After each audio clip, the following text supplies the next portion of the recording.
नमस्कार। आज की रात मैं आपको एक ऐसी सड़क के सफर पर ले चलने वाला हूं जहां जाना तो अपनी मर्जी से होता है, लेकिन वापस लौटना शायद किस्मत के हाथ में होता है। हमारे शहरों के आसपास कई ऐसे अर्बन लेजेंड्स यानी ऐसी सुनी सुनाई कहानियां तैरती रहती हैं जिन्हें हम अक्सर मजाक में उड़ा देते हैं। लेकिन क्या हो अगर वो कहानियां सच हों? क्या हो अगर जिस सड़क को आप शॉर्टकट समझ रहे हैं वो असल में दूसरी दुनिया का दरवाजा हो? यह कहानी पिछले साल की एक सर्द रात की है। तारीख थी 14 दिसंबर। शहर से करीब 70 किलोमीटर दूर एक शादी समारोह था जिसमें शामिल होने के लिए 4 दोस्त गए थे, विक्रम, राहुल, स्नेहा और अंजलि। रात के करीब 2 बज रहे थे जब उन्होंने वापस घर लौटने का फैसला किया। हाईवे पर घना कोहरा था, लेकिन विक्रम को अपनी ड्राइविंग पर पूरा भरोसा था। गाड़ी अच्छी रफ्तार में चल रही थी, अंदर हीटर ऑन था और दोस्तों की हंसी मजाक से माहौल खुशनुमा बना हुआ था। लेकिन कहते हैं ना, मुसीबत कभी बता कर नहीं आती। अचानक विक्रम ने देखा कि आगे मेन हाईवे पर एक लंबा ट्रैफिक जाम लगा हुआ है। शायद कोई एक्सीडेंट हुआ था। जीपीएस ने उन्हें एक वैकल्पिक रास्ता दिखाया, एक पुराना स्टेट हाईवे जो जंगल के बीच से होकर शहर की तरफ जाता था। मैप पर वो रास्ता छोटा लग रहा था और वहां कोई ट्रैफिक भी नहीं था। समय बचाने के लालच में विक्रम ने स्टीयरिंग घुमाया और गाड़ी को उस सुनसान काली सड़क की तरफ मोड़ दिया। उन्हें जरा भी अंदाजा नहीं था कि उन्होंने अपनी जिंदगी का सबसे गलत फैसला ले लिया है। जैसे जैसे गाड़ी उस रास्ते पर आगे बढ़ी, आसपास का नजारा बदलने लगा। स्ट्रीट लाइट्स पीछे छूट गईं और अब हेडलाइट्स की रोशनी सिर्फ घने पेड़ों के तनों से टकरा रही थी। वो रास्ता इतना ऊबड़ खाबड़ था कि गाड़ी हिचकोले खाने लगी। करीब 20 मिनट चलने के बाद मोबाइल का नेटवर्क पूरी तरह गायब हो गया। जीपीएस की स्क्रीन अटक गई। अब वो चारों घने जंगल के बीचों बीच बिना किसी नक्शे के आगे बढ़ रहे थे। गाड़ी के अंदर अब खामोशी छा गई थी। स्नेहा जो पीछे बैठी थी, उसे अजीब सी बेचैनी महसूस होने लगी। उसने विक्रम से कहा कि उसे लग रहा है जैसे कोई गाड़ी का पीछा कर रहा है। विक्रम ने रियर व्यू मिरर में देखा, लेकिन पीछे सिर्फ गहरा अंधेरा था। विक्रम ने बात को हंसकर टाल दिया, लेकिन सच तो यह था कि डर उसे भी लग रहा था। तभी सड़क के किनारे एक पुरानी टूटी फूटी झोपड़ी नुमा दुकान दिखाई दी। वहां एक मध्यम सी पीली रोशनी जल रही थी। विक्रम ने सोचा कि रास्ता पूछ लेना बेहतर होगा। उसने गाड़ी वहां रोक दी। गाड़ी से उतरते ही जंगल की ठंड ने उन्हें घेर लिया। वो ठंड सामान्य नहीं थी, वो हड्डियों में चुभने वाली ठंड थी। उस दुकान के बाहर एक बेहद बुजुर्ग आदमी बैठा था जो हुक्का पी रहा था। उसके चेहरे पर इतनी झुर्रियां थीं कि आंखें बमुश्किल दिखाई दे रही थीं। उसने विक्रम को नहीं, बल्कि गाड़ी की पिछली सीट पर बैठी अंजलि की तरफ देखा, जैसे वो उसे आर पार देख सकता हो। बुजुर्ग ने बेहद भारी और खुरदुरी आवाज में कहा, लौट जाओ, आगे काली घाटी है, वहां रात को गाड़ी नहीं रुकती, सांसें रुक जाती हैं। राहुल जो शहर का रहने वाला और थोड़ा गुस्सैल था, उसे यह बात पसंद नहीं आई। उसने कहा कि बाबा हमें डराओ मत, बस रास्ता बताओ। उस बुजुर्ग ने फिर कुछ नहीं कहा, बस फिर से अपना सिर झुका लिया और बुदबुदाने लगा, वो इंतजार कर रही है, वो इंतजार कर रही है। विक्रम को वहां का माहौल बहुत भारी लग रहा था। उसने राहुल को चुप कराया और वो सब जल्दी से गाड़ी में बैठ गए। जैसे ही उन्होंने गाड़ी आगे बढ़ाई, विक्रम ने शीशे में देखा, वो दुकान और वो बुजुर्ग वहां थे ही नहीं। पीछे सिर्फ घने पेड़ थे। विक्रम ने अपनी आंखों को मसला। उसे लगा शायद वहम होगा, लेकिन दिल में एक डर बैठ गया था। गाड़ी अब और भी घने जंगल में प्रवेश कर चुकी थी।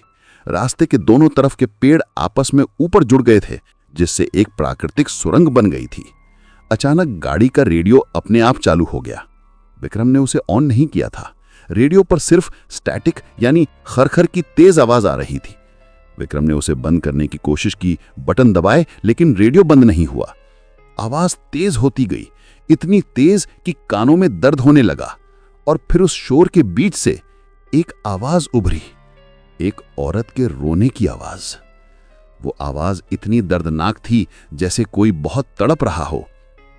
अंजलि चिल्लाई, विक्रम, ये आवाज रेडियो से नहीं आ रही है, ये बाहर से आ रही है।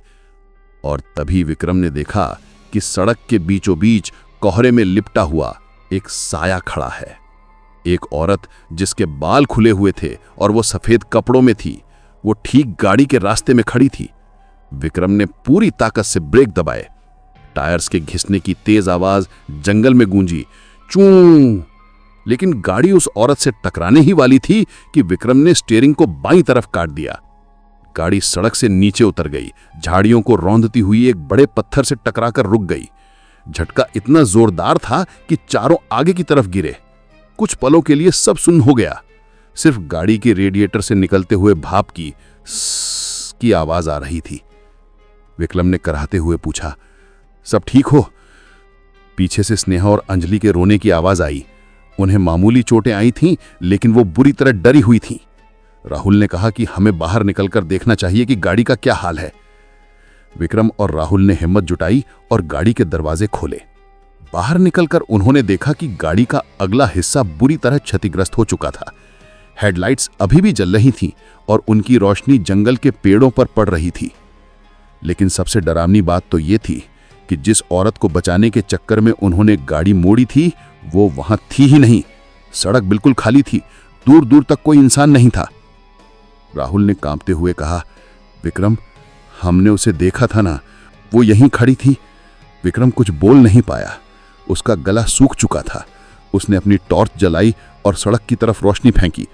वहां कोई नहीं था, लेकिन सड़क पर गीले पैरों के निशान थे। नंगे पैर के निशान जो जंगल से निकलकर सड़क पर आए थे और वहीं बीच में खत्म हो गए थे जहां उनकी गाड़ी मुड़ी थी। तभी उन्हें जंगल के अंदर से, ठीक उनके पास वाली झाड़ियों से, किसी के हंसने की आवाज आई। वो हंसी किसी पागल औरत की तरह, खिलखिलाती हुई लेकिन डरावनी। स्नेहा गाड़ी के अंदर से चिल्लाई, विक्रम, राहुल, अंदर आ जाओ जल्दी। वो दोनों भागकर गाड़ी में बैठे और दरवाजे लॉक कर लिए।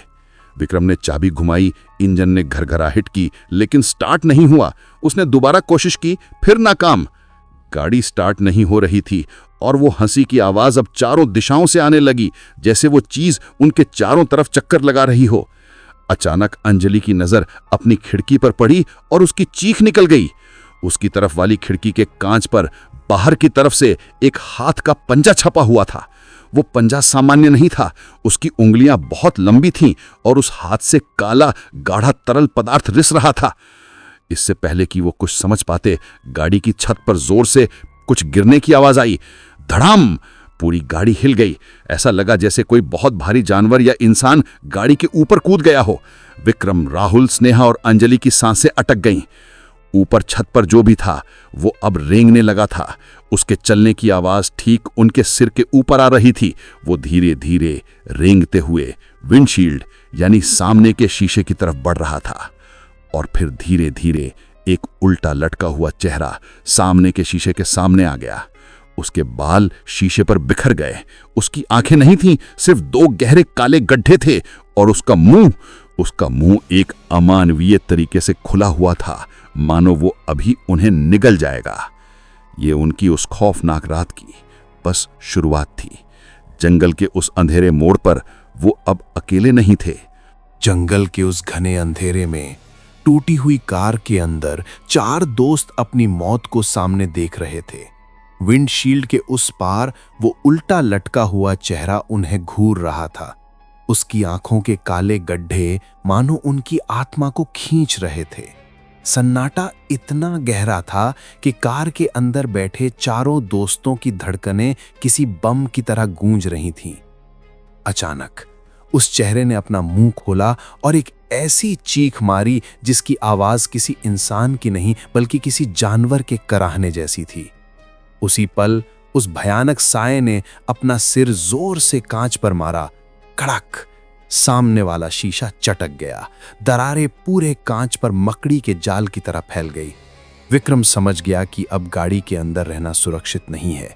वो कांच किसी भी पल टूट सकता था और वो चीज अंदर आ सकती थी। विक्रम चिल्लाया, भागो, दरवाजे खोलो और बाहर निकलो। हड़बड़ाहट में चारों ने दरवाजे खोले। जैसे ही वो बाहर जंगल की जमीन पर कूदे, वो साया जो कार की छत पर था, उसने एक जोरदार छलांग लगाई और अंधेरे में कहीं गायब हो गया। लेकिन वो गया नहीं था, वो बस शिकार करने के लिए छिप गया था। विक्रम ने इशारा किया, सड़क की तरफ भागो, पीछे मत देखना। वो चारों बेतहाशा भागे। उनके पैर झाड़ियों में उलझ रहे थे, कांटे उनके कपड़ों को फाड़ रहे थे, लेकिन रुकने का मतलब था मौत। वो उस दिशा में भाग रहे थे जहां से वो आए थे, जहां पक्की सड़क होनी चाहिए थी।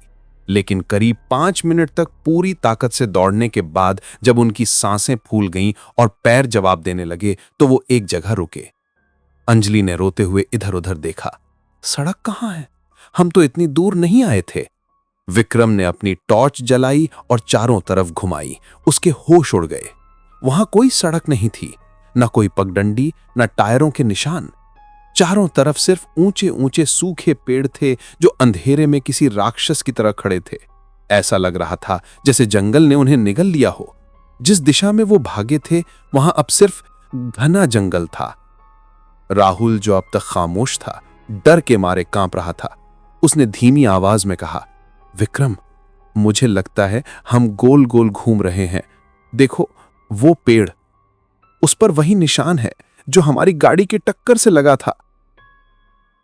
विक्रम ने पास जाकर देखा। राहुल सही कह रहा था। वो उसी पेड़ के पास वापस आ गए थे जहां उनकी गाड़ी टकराई थी। लेकिन सबसे खौफनाक बात यह थी, वहां गाड़ी नहीं थी। वो बड़ी एसयूवी कार जो अभी कुछ मिनट पहले वहां खड़ी थी, वो गायब हो चुकी थी। जमीन पर न कांच के टुकड़े थे, न ही टायरों के निशान। वहां सिर्फ सूखी पत्तियां थीं। स्नेहा का धीरज अब टूट गया। वो जमीन पर बैठकर जोर जोर से रोने लगी।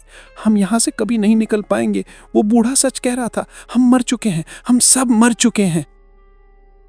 तभी जंगल के सन्नाटे को चीरती हुई एक आवाज आई।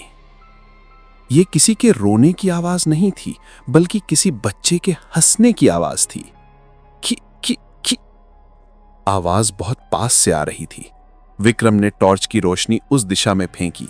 2 पेड़ों के बीच कोहरे की धुंध में एक छोटी बच्ची खड़ी थी।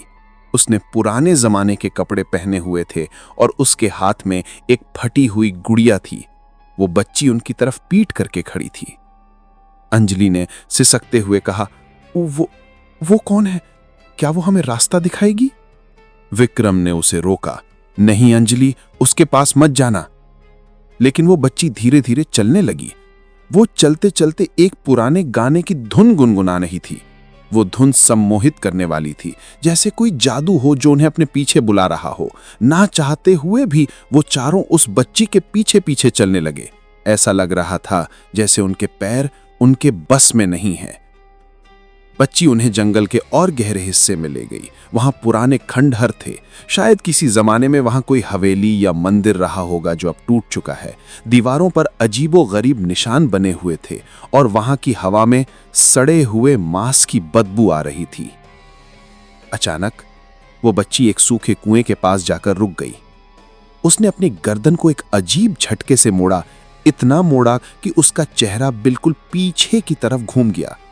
विक्रम और उसके दोस्तों की चीख निकल गई। उस बच्ची का चेहरा, वो चेहरा उस बूढ़े आदमी जैसा था जो उन्हें ढाबे पर मिला था। झुर्रियों से भरा हुआ, सफेद आंखों वाला। उस बच्ची ने, या जो भी वो थी, उस भारी मर्दाना आवाज में कहा, गुड़िया को भूख लगी है। और उसी पल अंधेरे में ऊपर पेड़ों से कुछ नीचे गिरा। धड़ाम, धूल और पत्ते उड़े। जब धूल सटी तो उन्होंने देखा कि उनके और उस कुएं के बीच में एक लंबा काला साया खड़ा है। वो साया धीरे धीरे बड़ा होता गया। उसकी उंगलियां चाकुओं जैसी लंबी थीं। विक्रम चिल्लाया, भागो! इस बार वो अलग अलग दिशाओं में भागे। विक्रम और स्नेहा एक तरफ, राहुल और अंजलि दूसरी तरफ। जंगल में भगदड़ मच गई। विक्रम झाड़ियों को चीरता हुआ भाग रहा था। स्नेहा उसका हाथ पकड़े हुए थी। पीछे से उन्हें राहुल की आवाज सुनाई दी, विक्रम बचाओ, ये मुझे पकड़ रहा है, विक्रम्मा। राहुल की आवाज एक दर्दनाक चीख में बदल गई और फिर अचानक खामोश हो गई। जंगल में फिर से वही मनहूस सन्नाटा छा गया। विक्रम और स्नेहा एक बड़े पेड़ के तने के पीछे छिप गए। दोनों की सांसें रुक नहीं रही थी। स्नेहा ने अपना मुंह दोनों हाथों से दबा रखा था ताकि उसकी सिसकियों की आवाज बाहर ना जाए। उन्होंने थोड़ी देर इंतजार किया, कोई आवाज नहीं आई। कुछ मिनटों बाद विक्रम ने हिम्मत करके झांकने की कोशिश की। राहुल और अंजलि जिस तरफ भागे थे वहां अब कोई नहीं था। विक्रम ने दबी जबान में आवाज दी, राहुल, अंजलि। तभी ऊपर से, पेड़ की शाखाओं के ऊपर से कुछ टपकने लगा। टप टप टप। गरम गाढ़ा तरल पदार्थ विक्रम के कंधे पर गिरा। उसने हाथ लगाकर देखा। अंधेरे में रंग साफ नहीं दिख रहा था, लेकिन उसकी चिपचिपाहट बता रही थी कि वो खून है। विक्रम ने धीरे धीरे कांपते हुए गर्दन ऊपर उठाई और टॉर्च की रोशनी पेड़ के ऊपर डाली। जो नजारा उसने देखा उससे उसका खून जम गया। ऊपर दो डालियों के बीच राहुल का शरीर फंसा हुआ था। उसका सिर नीचे की तरफ लटक रहा था और आंखें फटी हुई थीं, जैसे उसने मरने से पहले कुछ बहुत भयानक देखा हो। लेकिन सबसे डरावनी बात यह थी कि राहुल का शरीर सूखा हुआ लग रहा था, जैसे किसी ने उसके शरीर का सारा खून निचोड़ लिया हो। स्नेहा ने भी ऊपर देखा और उसकी चीख गूंजने ही वाली थी कि विक्रम ने उसका मुंह अपने हाथ से बंद कर दिया। चुप रहो, विक्रम ने उसके कान में फुसफुसाया। अगर तुमने आवाज की तो अगली बारी हमारी है। लेकिन शायद बहुत देर हो चुकी थी। पेड़ के ठीक दूसरी तरफ अंधेरे में दो लाल अंगारे जैसी आंखें चमकीं और एक भारी आवाज उनके कानों के बिल्कुल करीब सुनाई दी। एक मिल गया, 3 बाकी हैं। एक मिल गया, 3 बाकी हैं। वो भारी आवाज विक्रम के कानों में पिघले हुए शीशे की तरह उतरी। उसने एक पल भी नहीं गंवाया। उसने स्नेहा का हाथ पकड़ा और उसे जमीन से लगभग घसीटते हुए वहां से भागा। उनके ठीक पीछे झाड़ियों के टूटने और भारी कदमों की तेज आवाजें आ रही थीं। वो चीज जो भी थी अब उनके साथ खेल नहीं रही थी, वो शिकार कर रही थी। स्नेहा बुरी तरह रो रही थी। उसका शरीर डर से सुन्न हो चुका था, लेकिन विक्रम जानता था कि रुकने का मतलब है राहुल जैसी मौत। वो अंधेरे में अंदाजे से भाग रहे थे। झाड़ियां उनके चेहरों को छील रही थीं, लेकिन दर्द का एहसास खत्म हो चुका था। भागते भागते अचानक विक्रम के पैर ठिठक गए। सामने कुछ दूरी पर एक मध्यम सी रोशनी दिखाई दे रही थी। उम्मीद की ये किरण जागी। क्या वो सड़क थी? क्या वो ढाबा था? विक्रम ने हांफते हुए कहा, स्नेहा देखो, रोशनी, शायद कोई मदद मिल जाए। वो दोनों उस रोशनी की तरफ लपके। जैसे जैसे वो पास पहुंचे उन्हें किसी के गुनगुनाने की आवाज सुनाई दी। ये वही लोरी थी, वही मनहूस लोरी, लेकिन अब उनके पास पीछे जाने का रास्ता नहीं था। जब वो रोशनी के पास पहुंचे तो उनके पैरों तले जमीन खिसक गई। वो कोई ढाबा या सड़क नहीं थी, वो वही पुराने खंडहर थे और वहां बीच में एक अलाव जल रहा था। आग की लपटें अजीब थीं, नीली और हरी, और उस आग के पास अंजलि बैठी थी। अंजलि! स्नेहा चिल्लाई और उसकी तरफ दौड़ी। विक्रम ने उसे रोकने की कोशिश की। रुक जाओ स्नेहा, वो अंजलि नहीं लग रही। लेकिन स्नेहा नहीं रुकी। वो अंजलि के पास पहुंची और उसके कंधे पर हाथ रखा। अंजलि, शुक्र है तुम ठीक हो, चलो यहां से भागते हैं। अंजलि ने कोई जवाब नहीं दिया। वो बस आग को घूरे जा रही थी और हिल रही थी। स्नेहा ने उसे अपनी तरफ घुमाया। जैसे ही अंजलि का चेहरा रोशनी में आया, स्नेहा की चीख गले में ही अटक गई। अंजलि के होठ सिले हुए थे। किसी ने काले धागे से उसके होठों को बुरी तरह सिल दिया था। उसकी आंखें खुली थीं, लेकिन उनमें पुतलियां नहीं थीं, सिर्फ सफेदी थी। इससे पहले कि स्नेहा पीछे हट पाती, अंजलि ने एक अमानवीय ताकत से स्नेहा का गला पकड़ लिया। अंजलि के मुंह से सिले हुए होठों के पीछे से एक गुर्राने की आवाज आई, दूसरा मिल गया। उसी वक्त आग की लपटें तेज हो गईं और खंडहर के चारों तरफ से परछाइयां निकलने लगीं। वो परछाइयां धीरे धीरे ठोस आकार लेने लगीं। उनमें वो बूढ़ा था, वो छोटी बच्ची थी और वो बिना चेहरे वाली औरत भी थी। विक्रम समझ गया कि अब स्नेहा को बचाना नामुमकिन है। अंजलि और उन सायों ने स्नेहा को घेर लिया था। स्नेहा की तड़पती हुई आवाजें विक्रम के कानों में गूंज रही थीं, लेकिन विक्रम ने वही किया जो इंसान अपनी जान बचाने के लिए करता है। वो भागा। उसने अपने दोस्त को मरने के लिए छोड़ दिया और अपनी जान बचाने के लिए विपरीत दिशा में दौड़ पड़ा। अपराध बोध और डर के मारे विक्रम का दिमाग फट रहा था। वो बस भागता रहा तब तक जब तक कि उसे सामने से गाड़ियों की आवाज नहीं सुनाई देने लगी। हॉर्न की आवाज, असली दुनिया की आवाज। विक्रम की आंखों में आंसू आ गए। उसने और तेज दौड़ लगाई। झाड़ियों को चीरते हुए वो आखिरकार जंगल से बाहर निकला और एक पक्की सड़क पर आ गया। सामने का नजारा देखकर उसे अपनी आंखों पर यकीन नहीं हुआ। वहां पुलिस की जीप थी, एम्बुलेंस थी और लोगों की भीड़ जमा थी। नीली और लाल बत्तियां चमक रही थीं। विक्रम पागलों की तरह चिल्लाता हुआ उनकी तरफ भागा। बचाओ, मेरी मदद करो, मेरे दोस्त अंदर हैं, वहां भूत है, वो उन्हें मार रहे हैं। विक्रम भीड़ के बीच में घुस गया। उसने एक पुलिस वाले का हाथ पकड़ा और उसे झंझोरने लगा। इंस्पेक्टर प्लीज चलिए, वो लोग मेरे दोस्तों को मार डालेंगे, वो जंगल शापित है। लेकिन इंस्पेक्टर ने कोई जवाब नहीं दिया। उसने विक्रम की तरफ देखा भी नहीं। ऐसा लगा जैसे इंस्पेक्टर ने विक्रम की आवाज सुनी ही न हो। विक्रम ने दूसरे लोगों को हिलाया, चिल्लाया, लेकिन कोई उसकी तरफ नहीं देख रहा था, जैसे विक्रम वहां मौजूद ही ना हो। तभी विक्रम की नजर उस चीज पर पड़ी जिसे पुलिस वाले क्रेन की मदद से खाई से बाहर निकाल रहे थे। वो एक एसयूवी कार थी, बुरी तरह से पिचकी हुई, जैसे किसी ने उसे लोहे के हाथों से मसल दिया हो। विक्रम के कदम रुक गए। ये तो उसी की कार थी। एक सिपाही ने इंस्पेक्टर से कहा, सर, बॉडीज बहुत बुरी हालत में हैं, लगता है इनकी मौत टक्कर के तुरंत बाद ही हो गई थी। विक्रम लड़खड़ाते कदमों से कार के पास गया। वहां जमीन पर 4 लाशें रखी हुई थीं, जिन्हें सफेद चादर से ढका जा रहा था। हवा चली और एक लाश के चेहरे से चादर हट गई। विक्रम ने उस चेहरे को देखा। वो चेहरा उसका अपना था। विक्रम का अपना शरीर खून से लथपथ और बेजान वहां जमीन पर पड़ा था। बगल में राहुल, स्नेहा और अंजलि की लाशें थीं। विक्रम को अचानक याद आया, वो टक्कर, वो पेड़ से टकराना, वो झटका, वो सब बच नहीं पाए थे। वो सब उसी पल मर गए थे। उस बूढ़े की बात विक्रम के दिमाग में गूंजी।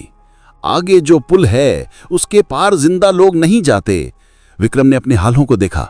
वो धीरे धीरे धुएं की तरह गायब हो रहे थे। उसे एहसास हुआ कि जंगल में वो भाग दौड़, वो डर, वो राक्षस, वो सब उनकी भटकती हुई रूहों का एक भ्रम था। वो काली घाटी का नियम था। जो वहां मरता है उसकी रूह को अपनी मौत का मंजर बार बार जीना पड़ता है। तभी भीड़ के पीछे से जंगल के किनारे पर उसे वो चारों साए दिखाई दिए। वो बूढ़ा, वो औरत, वो बच्ची और अब उनके साथ 3 नए साए भी थे, राहुल, स्नेहा और अंजलि। वो सब जंगल के अंदर खड़े होकर उसे देख रहे थे। वो उसे बुला रहे थे। विक्रम समझ गया, अब उसकी जगह इस दुनिया में नहीं बल्कि उस जंगल के अंधेरे में है। धीरे धीरे पुलिस की बत्तियां और शोरगुल दूर होता गया। विक्रम का वजूद धुएं में बदल गया और वो हवा के साथ उसी जंगल की तरफ खिंचा चला गया जहां से कभी कोई वापस नहीं आता। और आज भी NH-33 के उस सुनसान मोड़ पर अगर कोई रात को गाड़ी रोकता है तो उसे हवाओं में 4 दोस्तों की चीखें और एक बूढ़े की चेतावनी सुनाई देती है, लौट जाओ, यहां जिंदा लोग नहीं आते।